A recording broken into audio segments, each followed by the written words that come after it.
Cerita burung murai dan harimau.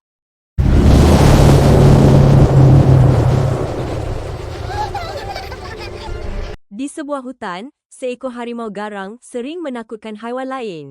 Semua haiwan berasa takut kecuali seekor burung murai kecil.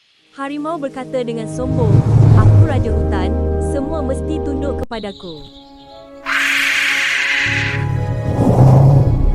Burung murai kecil tidak gentar. Dia berkata, "Aku tidak takut padamu, harimau." Murai menjerit dengan suara lantang.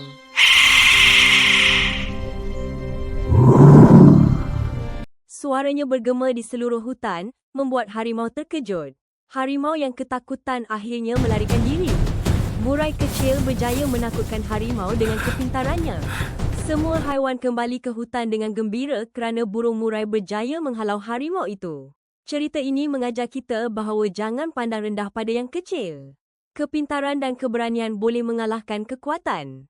Jika anda suka cerita-cerita rakyat dalam bahasa Melayu, sila like dan subscribe kelas Cikgu Lim.